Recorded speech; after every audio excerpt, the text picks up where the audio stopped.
leadership, Joe. Ms Atkinson's going to put something on the record, some answers.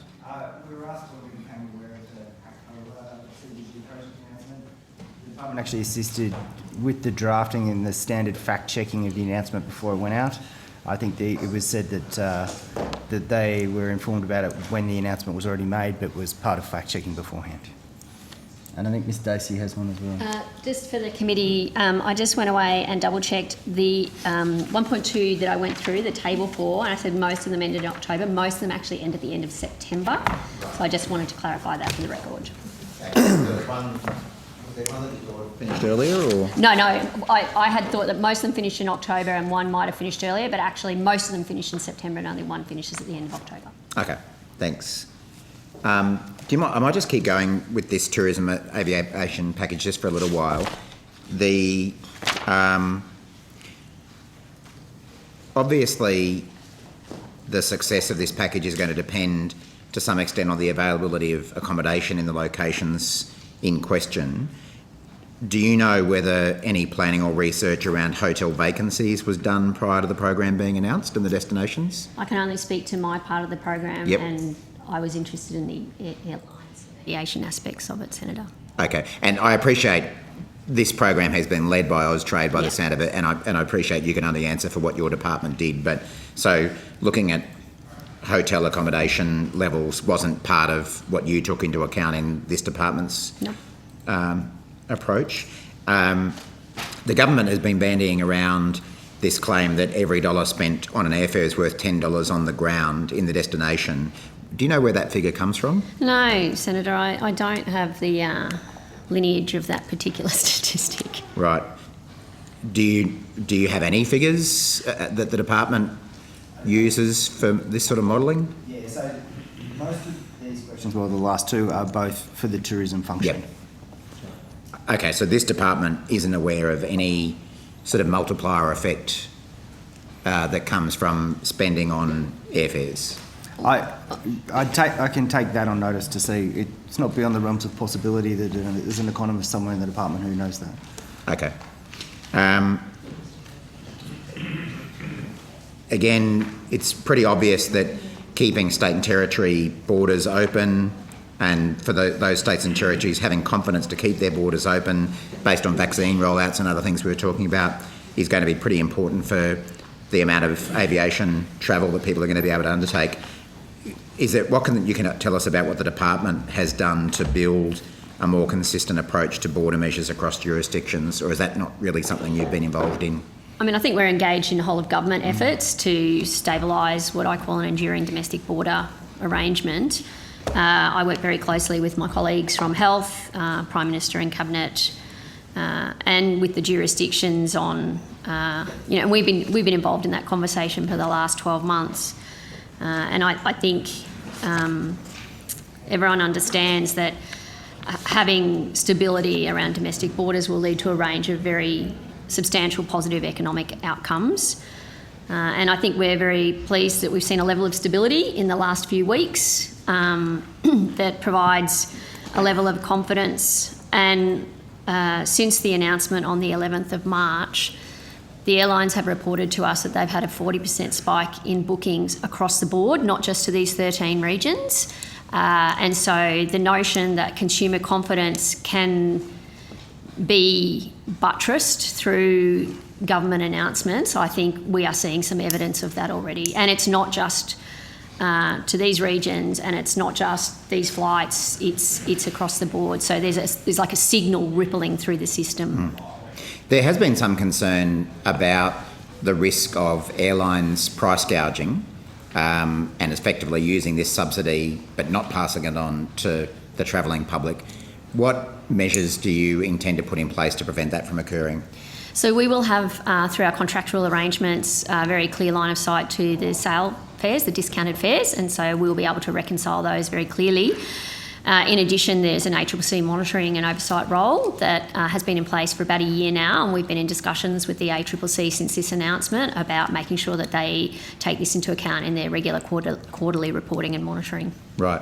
So I know you said before that these negotiations with the airlines are ongoing. Yes. They have begun, I take it? Oh, yes. Yeah. Yes. Do you have an expected end date for those negotiations? Well, we have to have the contracts in place for a start date. Tickets go on sale on the 1st of April. Yep. So, this week will be a big week. Right. And so, in general terms, would you expect that the department will contract each of the airlines to supply a certain number of fares to a certain location at a certain price? Is that how it will work? Sort of. We will. We're not going to specify X number of discount fares to X location. What we will do is determine relative market shares. So there'll be an aggregate number that is negotiated with each airline based on pre-COVID market shares. And then we are looking to build as much flexibility into the system so that if one area is saturated or another area is showing demand, that the airlines can do some internal juggling. And so there are a couple of parameters that we are putting through our contract negotiations about fares being available everywhere on all the flights. But the quantum of each, we are seeking to give the program the maximum amount of flexibility to achieve its desired objective. Right. But the starting point is pre-COVID market Splits, share yes. of particular airlines and particular destinations? No, particular airlines. Right. Noting that we want coverage across all of the regions. But we are looking for maximum flexibility and introducing, new travel to those regions that otherwise would not be happening. So have you earmarked a particular number of tickets for each destination? No. So Right. we are working through with the airlines their aggregate share, for want of a better word, noting what I was saying to you, that we're hoping that we will, through price competition and tension, be able to lift that number up. And then as we get into the next level and the next level of granularity in the contract negotiations, we will start settling some of those details, but we Right. haven't yet. And can you just remind me, which airlines are we talking about? I think there is... there are Yeah. Qantas, Jetstar, Virgin, Rex, Air North, Alliance, Fly Pelican. And those are all airlines that had operated a route or had announced that they were going to fly that route prior to 11 March in the last 2 years. Right. But so say if one of those airlines did not previously operate a particular route, they won't be subsidised to offer that route now. It's No, based on where that's they right. were running before COVID. That's right. We're trying not to distort the market. Okay. I've probably got about 10 more minutes on this topic. Would you mind if I give the call to Senator Patrick because he has to go and then Yep. come back to you? Sure. Thanks, Senator Watt. Senator Patrick? Very kind. So just following on from some of these questions, I take from your evidence this morning or prior to lunch that the threshold and the criteria that set the destinations sits with trade, Austrade? That's right. Austrade. In your implementation of the program, is it necessary for you to be shown that the party that's travelling is actually off on a tourist activity? So, Senator, we have had many discussions about this internally, and the practical reality is that policing that would be all but impossible. The intention is clearly a tourism outcome, but I think we have come to a very pragmatic view that activity is activity. We are expecting, by virtue of the destinations themselves, that they would lend themselves more to non-business travel, but I will not have people out there with clipboards asking that question. Okay, so if someone goes to Kangaroo Island and they're involved in the forestry industry or agriculture and they take advantage of these fares, you're saying there's no checks in place to make sure that I think just that's in a the practical case. sense, I just don't know how you could implement a compliance regime. Okay, so all right, so that's interesting. As I said earlier, the idea is to increase the amount of activity and the number of people travelling, and someone who's travelling for business still has accommodation and eating needs and those sorts of things. I understand that, but a business, if you've got A tour business wouldn't benefit, is it? No, but the example I've just given is someone who decides that I'm going to go to Kangaroo Island, I'm going to take advantage of this particular regime, I'm going to book under the fare. I mean, is there no declaration made that the purpose is for travel, such that it might be a defrauding of the Commonwealth in circumstances where a business just says, well, I'm going to use this program, which was intended for the benefit of tourists, to actually just, in some sense, get a reduction of my business cost. So it certainly, the way the program will be set up, it certainly wouldn't be defrauding the Commonwealth. This is actually... Well, it's public money for a particular purpose. And yes, and the purpose is for discount fares. So the purpose is not to promote extra travel. So my point is that the person may well be going to Kangaroo Island because they were going anyway. That doesn't end up creating a situation where there is extra travel. It creates a situation where a business gets a discount for travel they were going to do anyway. But Senator, I guess the flip side of that is extending that example perhaps. That may generate the need for an additional flight. It may generate the need for a hire car. This is about stimulating activity which has, that ripple effect. All right, so where I'm coming from is I'll pick a random example, Whyalla, where they've got international interest in cuttlefish. They draw people from an international jurisdiction. We might find that Whyalla's missing out on this because it's not a destination, while someone benefits from a cheap business fare to Kangaroo Island on a trip they were going to go on anyway. That's where it's not just about activity. It's about I've got people in Whyalla who would say, actually, we want to promote people flying in to look at cuttlefish because the international tourists are not coming. Distorts the purpose of the program. I think that there are multiple purposes to the program, but as far as Whyalla, it's probably in the discussion with Austrade as to what, the criteria for the regions. Sure, no, and I may well take that up on their behalf. It seems to me we went through JobKeeper, and there are some businesses that used JobKeeper to extend a profit, to pay dividends to shareholders, to pay bonuses to executives, and it wasn't intended that way. Now we've got a situation, we've got a program that may well be abused by businesses again for travel that they were already going to conduct, and they're getting a free trip from the taxpayer, or at least a half price trip from the taxpayer. That's what my concern is. There should be something in place at least to make sure that the program achieves that objective in taking people from that would otherwise perhaps not have travelled to a tourist destination and paid a tourist operator to show them something. The program could be distorted if there are no checks. Senator, could I just test something with you though? If there was a business who wasn't going to travel, who then chose to travel because of this, that's additionality, that's accommodation, that's car transport on the ground. Yeah, but it's not. Is the purpose of the grant program or the program to benefit airlines, or is it?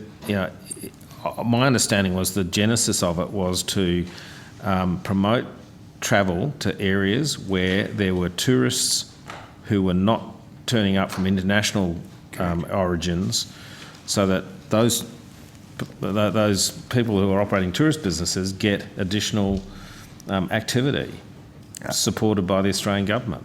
It was my take that it was broader than that. It was creating activity across these regions.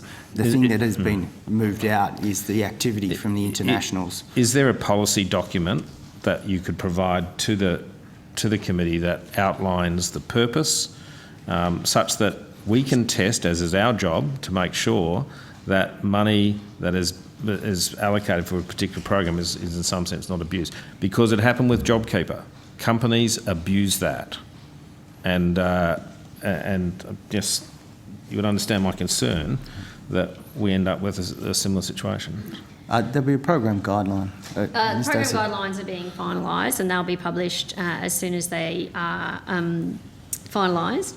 And there is a fact sheet on the website, and that provides the rationale for the program. And I would echo the comments that the Secretary made. There is a tourism element to this, and there is an aviation element to this, and there are multiplier effects from both. Sure. Okay. Perhaps if you table the guidelines when they are concluded, but also consider, how do you make sure that payments fit within the guidelines? I might just... Can I just... The guidelines will be for the airlines, because that's where the payment is being made. And the end recipient and beneficiary of it will be the traveller. So I just want to be clear about those two distinct groups of people inside the scheme. Sure. Okay, I just want to move just sideways very briefly, and then I'll finish, Chair. You mentioned to Senator Watt that the airport security program was $90 million or thereabouts. I seem to recall when that was first introduced, it was something like $51 or $52 million. So what's happened that's gone up? It's a new separate program, Senator. Okay, so it's complete. Yeah, it's different. It's for business as usual, and it's about rebating costs. Yeah. So it's a different program. So it's additionality. Okay, so the $52 million that was allocated to help to assist with, for example, security equipment. I think that's the RASSFF. That's a Home Affairs program, and then we had RRAT, which was about helping build some of the capex and some of the opex, and then this is a different measure again. So but you recall that was quite a contentious issue. I do recall, and there were many discussions at a references committee and in this committee. So can you just in relation to that, there was an agreement struck between the government and I believe national senators, perhaps as a result of some pressure that has been put on by this committee and myself and others, that we were eventually going to go to a situation where security at airports was being paid for. Someone in Sydney would pay a similar cost to someone again in Whyalla. You recall your own study said Whyalla was a $52 impost for the security measures, and in Sydney I think it was 96 cents or something, certainly below $1. How is that program now playing out? I understand it's Home Affairs, but your department has had something to do with this program that I announced that I was talking to you about has absolutely nothing does not intersect with that. The work continues to go on with our colleagues at Home Affairs about that issue of what are the costs per passenger in regional versus metro. Okay, so can I just tease out a little bit more what do you mean by work's going on? I mean, so our colleagues there was a COVID package that was designed to basically make sure no one paid the security costs during COVID. That I believe that's now expired. No, there are a few different things going on, Senator. In the very initial AAFRP package, which was the first package announced on the 18th of March last year, which was valued at $715 million, there were three things that related to domestic security costs. There was a program called RRAT, and that was about enhanced security requirements. So you put that to one side because that's a standalone kind of hermetically sealed thing.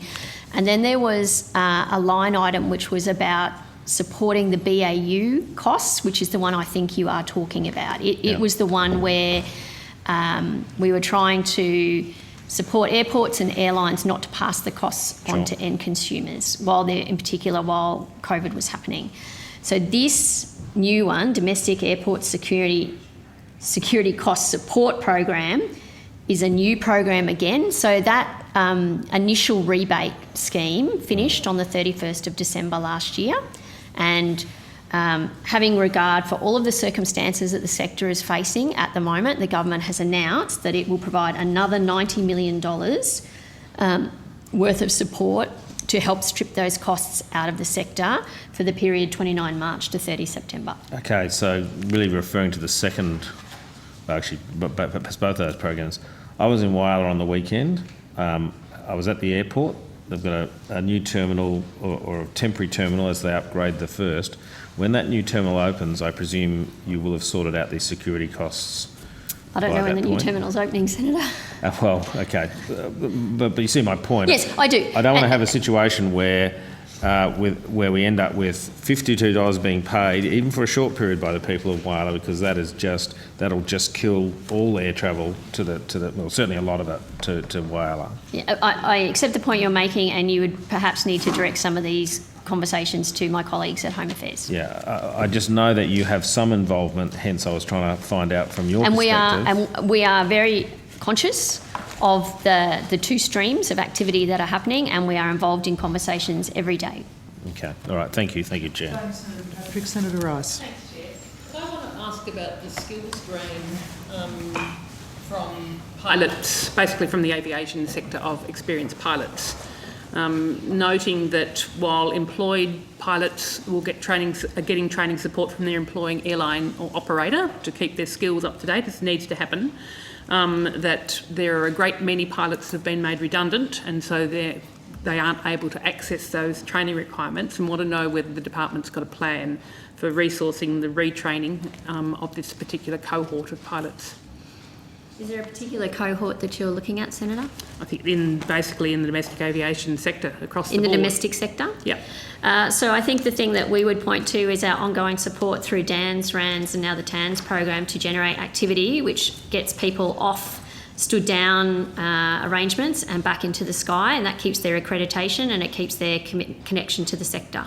But in addition to those, what I understand... That's a significant investment, Senator. Yeah, but what I understand is there are still other pilots that used to be employed that are no longer employed and so aren't able to access those I think that it's those programs. I think it's unquestioned that the sector has contracted in numbers, and what we are trying to do is to, in a staged, sensible way, stimulate activity. So at all times during the pandemic, the government has supported minimum levels of connectivity, and as we've reached this next stage of the pandemic, we are now moving to a more stimulatory phase, and that is the best way that we can do to get people who have skills and who want to be working in the sector back flying planes.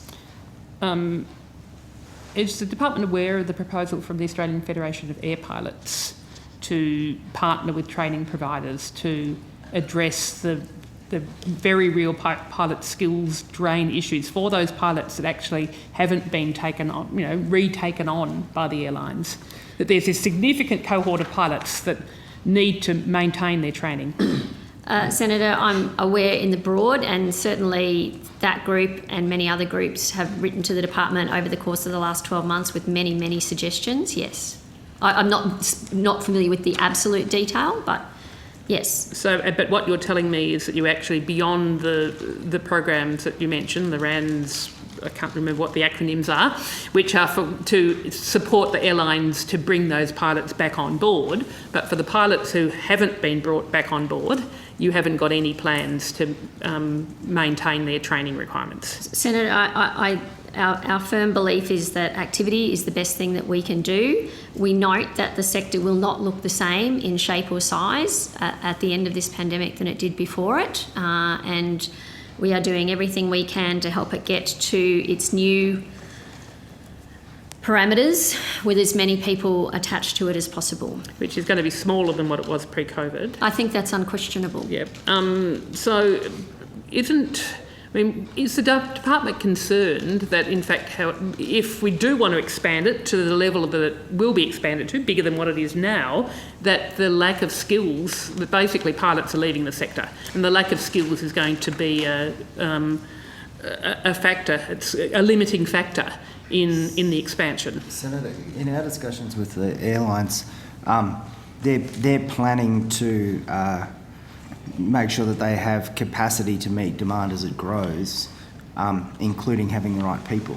But the problem is that the people they're going to need aren't being supported to maintain their skill base and do all of the training that they're required. And there's a proposal that the Australian Federation of Air Pilots have put forward to partner with training providers to keep those pilot skills up to date so that they will be available to be re-employed when the sector expands.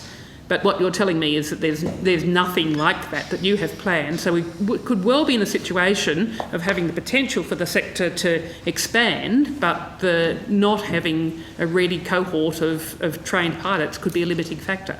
It would be my assessment that the airlines have factored that into their future workforce structures and their workforce training structures, the growth that they're anticipating as the market reopens. Yeah, that's your assessment. Do you know that for sure?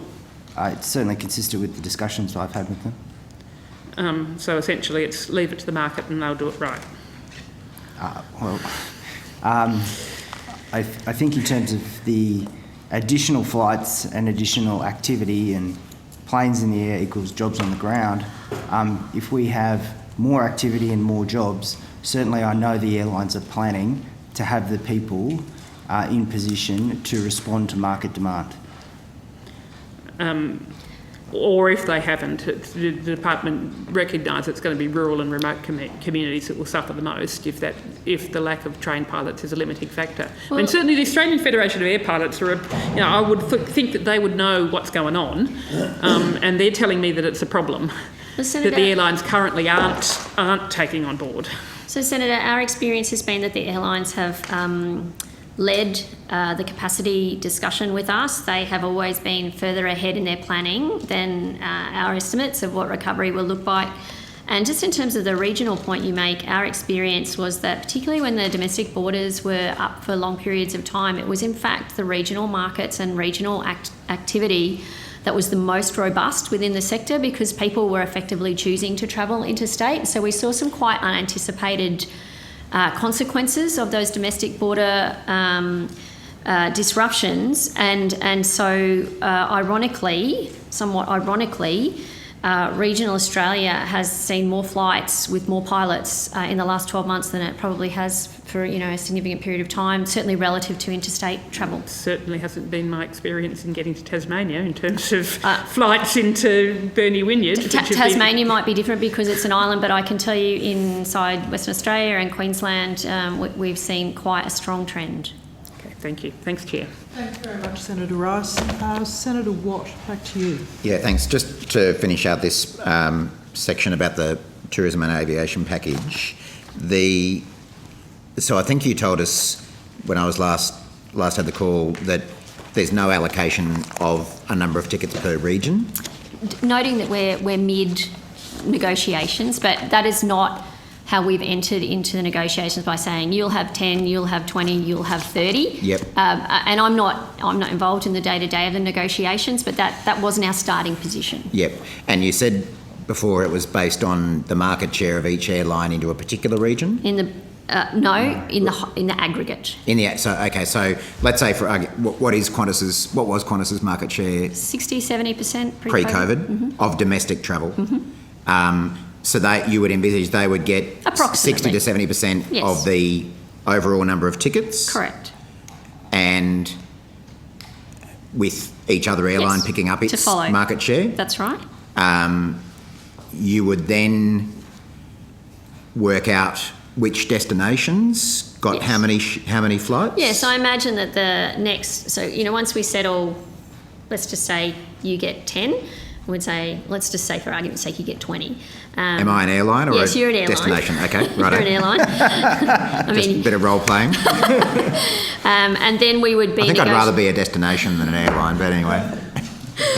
I'm not sure there's a line there. There really is. But let's just say you get 20, and then when we go forward through the negotiation process, I imagine the teams will be saying, give us your proposal, give us the routes that sit within that, give us the frequency, give us the number of flights, and then that will then fall out into whatever. And they'll be held to account for servicing every region on every flight. Okay. And how do you intend to calculate the individual fare that's paid? So we have a reference point. We have data, by virtue of the RANs and DANs programs, we have very good data on what fares were being charged before the announcement, and so we hold that information. And we've gone out to the airlines and said, give us your best deal. We haven't told them that price reference point. We are trying to keep some competitive tension in the negotiations, and that's the floor that we will accept, and we're hoping that we can actually achieve some better value for money. Right.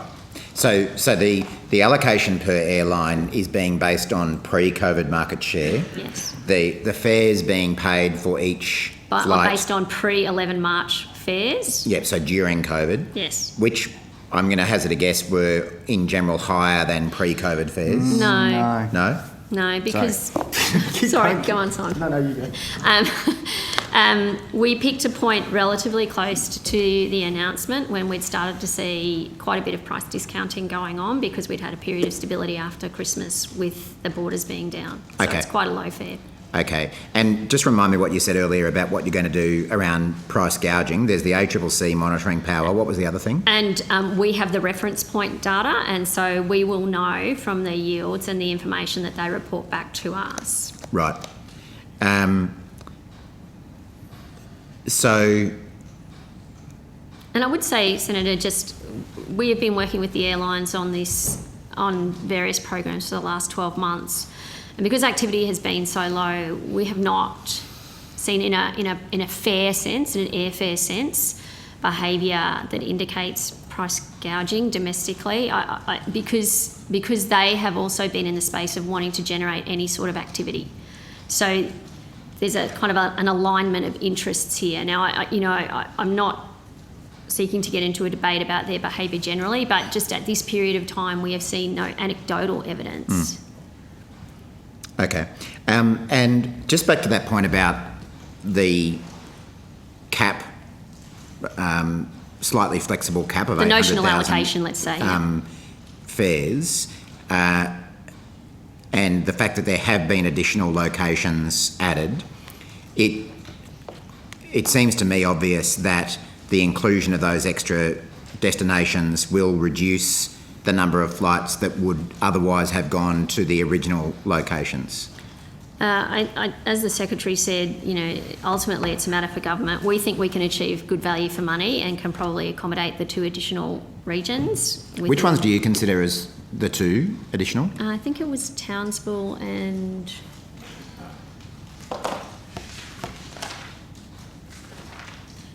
Townsville and Hobart. Hobart. Townsville and Hobart. But Darwin wasn't part of the original announcement either.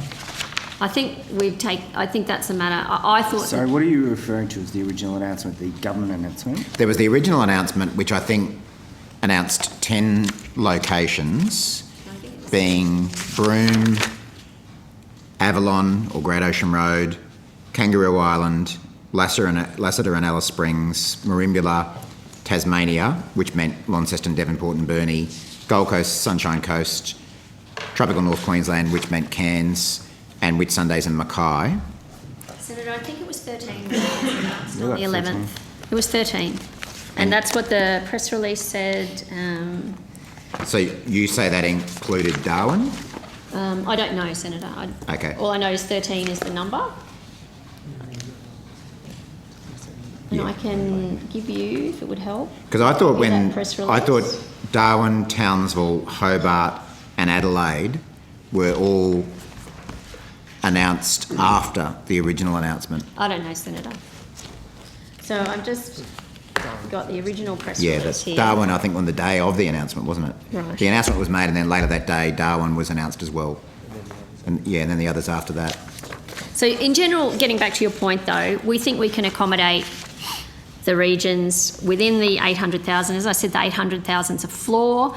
We think by keeping competitive tension tight through the negotiation process that we may well be able to extract some more discounting out of that. Mm-hmm. And whether we're talking about 2 or 4 extra destinations that were added after the original announcement, what was the involvement of your department in that decision to add destinations? As we said before, Senator, those are matters for Austrade. So At what point did you find out that these extra destinations were being added? I think on the day. Prior to them being announced? No, I don't think. I don't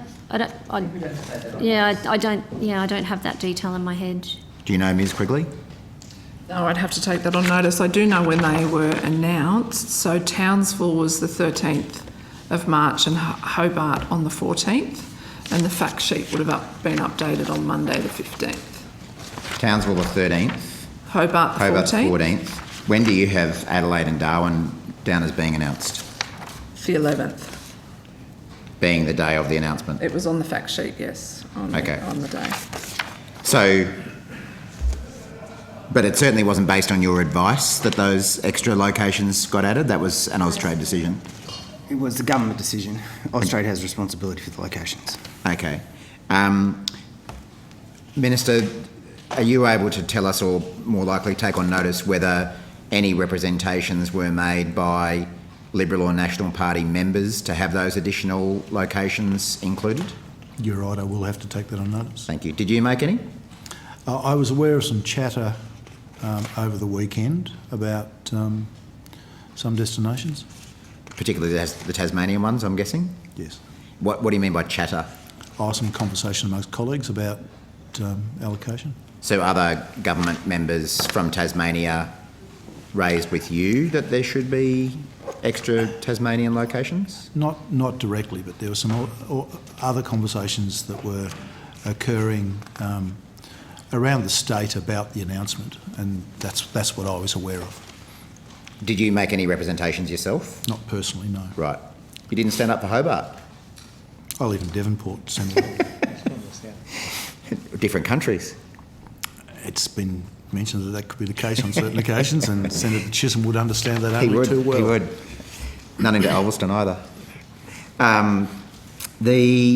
Just to wrap I just want to deal quickly with the payments that are being made to international employees of Qantas and Virgin. So I think Mr. Joyce has been in the media, that's Alan Joyce, saying that some staff would receive $500 a week direct support payment. So what is this? Are these funds coming out of any of the buckets that you talked about before? Yes, this was the 200. So when we were going through that table for the $1.2 billion, Yep. there was a $200 million program called International Aviation Support. Yep. That's that bucket. Will the full $200 million be used for payments to these employees, or are there a range of things that's being used for? To be clear, the $200 million is a payment to Qantas and Virgin to retain international long-haul and short-haul capacity. Does that mean staff? Yes, it will definitely include staff. What else would they use it for? Skilling, fleet readiness, some of their security costs.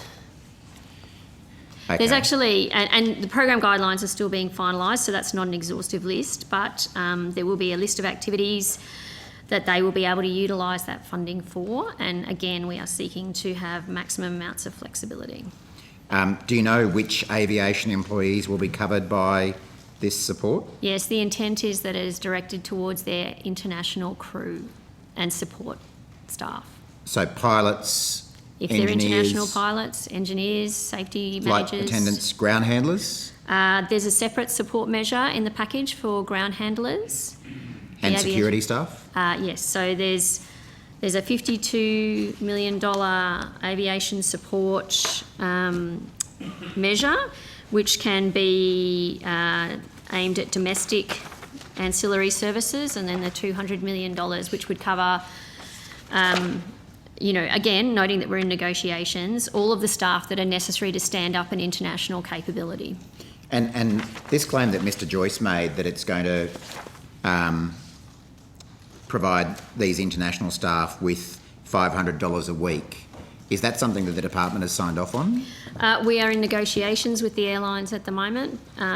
We have not specified the detail to either Qantas or Virgin, but we are expecting a significant chunk of the payment will go to support staff.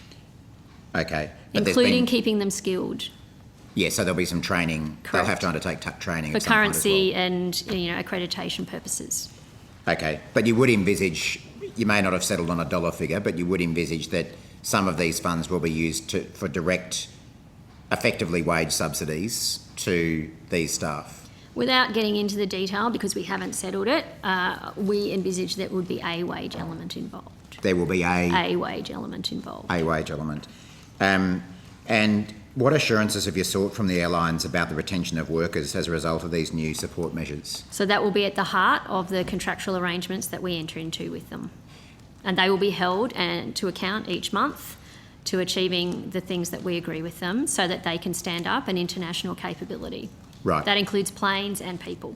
And do you envisage that they'll be required to retain all of their international staff? Or? I think, Senator, I wouldn't like to get too far ahead of myself, given that we're in the middle of contract negotiations, but the intention of the program is quite clear. And you said that the payments will be made to the airlines? Correct. Who will then have to pay their employees the wage component? They will have to satisfy us that they are spending the money on a series of activities that we agree with them that will be incorporated into the program guidelines. Okay. Would you... so you've said that these payments will include a wage component. I certainly envisage that they will. And they'll be paid by the employer to the employee. The Commonwealth will be paying the airlines. Yep. And we are in deep discussions with the airlines about what then happens for us to be satisfied that the money is being spent in accordance with the intention of the program. Yeah, but the wage component will end up being paid to an employee by their employer. I can't say definitively because we're mid-negotiations, but, it would seem a very likely outcome. Yeah, because it's starting to sound a lot like a smaller form of JobKeeper. Well, I think the fact that it encompasses all sorts of other things like demothballing planes and skilling and training, I think it's quite different, but there is a wage element. And certainly... that article I referred to earlier today from the Sydney Morning Herald, Nationals MP Pat Conahan says the aviation sector support of $1.2 billion is effectively an extension of JobKeeper, just dressed up differently. Do you agree with Mr Conahan that it's effectively an extension of JobKeeper? Well, I think that $1.2 billion, as we've discussed, includes TANs, it includes extensions to fee waivers, it includes... Yeah, but we're talking about the wage component. But it's not a wage component. We see it as a capability retention payment. I'm just quoting back your words from 5 minutes ago. Likely have one. We're still in negotiations about exactly what form that would take. It's a payment for them to maintain a capability. Which would include a wage component, you would anticipate? I would anticipate. Yeah. So that must be what's making Mr Conahan say it's effectively an extension of JobKeeper, just dressed up differently. Well, it's quite different, right? Sorry? Well, there's all the other elements in terms of that program. So it's a capability and capacity payment for them to have a capability online with training and people and planes and all sorts of things. So why is the department prepared to make JobKeeper-like payments to international aviation employees but not to other employees involved in aviation? Senator, I think the key differential is that the international border remains significantly packed down because of public health needs, whereas what we are hoping through TANs and DANs and all the other support measures is that we can get a more enduring domestic travel bubble, and that will open up activity domestically and that will continue to come back online, and we're really hoping that happens in an enduring kind of straight line way. You mentioned that ground handling and security staff will be assisted through a different program. Correct. Would you anticipate there will be a wage component to those employees? I think the ground handling one is about training and certification, and the security one is about managing and stripping out security costs. But no wage component to those staff? No. So why does the department think it's appropriate to pay a wage component to some international aviation employees and not others? So just to be Senate- clear, we're yeah. not paying a wage component? Just to be clear, we're not giving opinions on government policy either.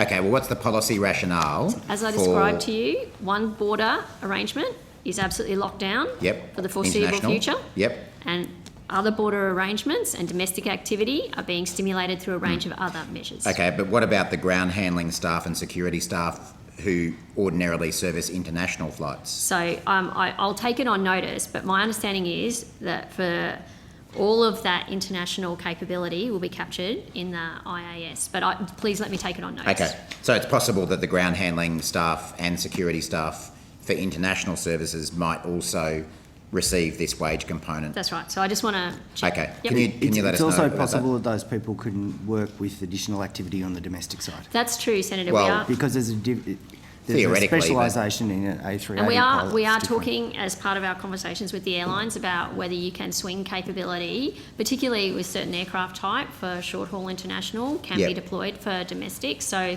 that is a live part of the conversation. Yeah, but I would have thought in an environment when domestic flight services are down as well, there's a limit to how much you can transfer international staff, whatever they might do, over to domestic.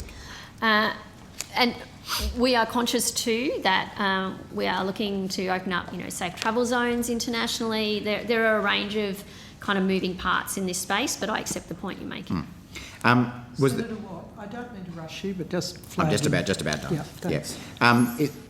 Why were these measures announced before the details of them were settled with the airlines and the ground handling companies? We've been in discussions with stakeholders in the sector for 12 months, effectively, and as with pretty much all of the programs, certainly the vast majority of them, we announce them and then we work through the details quite quickly to have them implemented in the next, period of 2 to 3 weeks, which is exactly what happened this time. And I understand that the new retention scheme will exclude some workers for foreign-owned airlines who previously were eligible for JobKeeper, including those at Cathay Pacific. Is that correct? Yes, that's correct, Senator. These two, the Virgin and Qantas are Australian airlines, and it's Australia's sovereign international capability that the program is framed around. Do you know how many workers this will impact who were receiving JobKeeper but won't qualify for this one? No, I don't know. Could you please take that on notice? I think you'd have to ask my Treasury colleagues.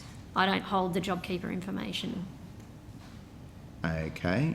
I just want to avoid a situation where they say we've got to ask you because they don't have this They won't information. in this case. JobKeeper's theirs. Yeah, but this program is not theirs. This That's program right. is yours. But to be clear, we are focused on Qantas and Virgin because they are Australia's Yep. sovereign capability. People who worked for foreign airlines who are on JobKeeper, I wouldn't have those statistics. Did you do any modelling to undertake what it would have cost to include those workers in this new scheme? We were very focused on Australia's sovereign capability. So no? I just think that the program parameters were made very clear to us. Okay, so you didn't undertake any modelling because of that? Senator, Ms Dacey's been very, very helpful. You're asking her to lean quite into the government policy considerations. No, I appreciate your assistance, Ms Well, I Dacey. think I've just been told to be quiet. Well, that was my last question anyway. Just suggesting you're being very helpful. Senator Watt, are there any more questions for this section? There are, and I'll leave it to my trusty colleagues. There are, did you say? Yeah, there's a couple on the 5-year plan for aviation. For the and then I think Domestic we're into Air Aviation Services Reform Australia. Division? Right. So Air Services Australia are here? Yeah, they're next. Great. They might as well start making their way through because we haven't got too many more. Senator Chisholm, are you taking those questions? Do you want to do, No, one of you want to do Senator 5-year aviation? No, I've got a lot of other stuff to do, but I'm happy to secede. Looks like it's you, Senator Chisholm. Under the bus. I'll knock them over. I'm very concerned about hearing a comment like that from a Western Australian senator. Absolutely, we should be noting He that. said seed, not secede. He said secede, I'm He didn't sure. I think he did. And Sorry, I it think was, that's, what do you call it? What do you call one of those things? What's it called? A Freudian, slip, one of them slips. We'll Could you take just give us a quick overview of the process you're undertaking to develop the 5-year plan for aviation? Sure. So we've been doing a range of things to support the 5-year plan. We started with the release of the Future of Aviation Sector Issues paper on the 1st of October.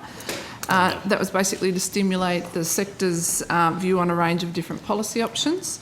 We received 68 written submissions, most of which are on the department's website. Only those that had asked for a confidential submission aren't on that website. We also conducted 70 different consultations with different, 70 organisations, and we have an expert panel which is being led by Patrick Murray, who has also done some consultations with 42 different key stakeholders. We've got now some analysis of all of those inputs, and we're bringing that together so we can advise government on next steps. And when do you expect the plan to be released? In the issues paper, there was a reference to releasing it in the first half of this year, and we're working hard to support government in that decision. Okay. And I know you mentioned the list of consultation engagements that the reference panel has undertaken. Would you be prepared to list a table of those? Yes, I think that should be fine. And the submissions, I know the vast majority of submitters are available on the website already, so that will give you a pretty good flavour of who's been engaged in the process. Yeah. And just on a separate issue, can you let the community know when we should expect to see the outcomes of the review of demand management at Sydney Airport? So that's the review that's been undertaken by Peter Harris. So he's done also a round of consultations and has prepared a report which we're currently going through at the moment, and the decision on release will be a decision for government. Thanks, Chair. Can I just bring in one question? Just come up. There's an article that's just come up with the New Zealand Prime Minister saying New Zealand's not yet ready to open a travel bubble with Australia. There's obviously a lot of interest in where we're at with international travel. What's your department's expectation about when international travel may be able to be resumed? Don't worry, we'll ask Health about it as well, but you must be doing some planning of your own. So yeah, we're doing a lot of work with Health and Home Affairs, trying to move as quickly as we can to reopen international. There's a lot of complexity in that because it has to do with global vaccine rollouts and alignment of countries being comfortable with vaccination levels, and obviously we've got the green lane with New Zealand, but a lot of it will come down to the comfort of health officers with people coming into the country, howsoever defined, and not needing to go through a 2-week quarantine process. So there's a lot in that, but we are working really, really hard on it. I've seen, again, I think Alan Joyce has been in the media, and certainly other people from the travel and tourism industry have been as well. I think even in some cases even budgeting for the reopening of international travel by October, possibly even earlier. Should we be expecting to undertake international travel in those sort of timeframes? Senator, I am not going to go on the record with a crystal ball guess as to how that's going to play out. And neither should have Qantas. Yeah, I thought it was pretty interesting when they did. I think we're a long way from that. I think, yeah, the ministers. Well, We're a way away from making those decisions yet, and I think Prime Minister Ardern's comments today probably reflect that as well. Yep. Thanks. Thanks very much, Senator Watt. So that concludes our questions for this part of the department.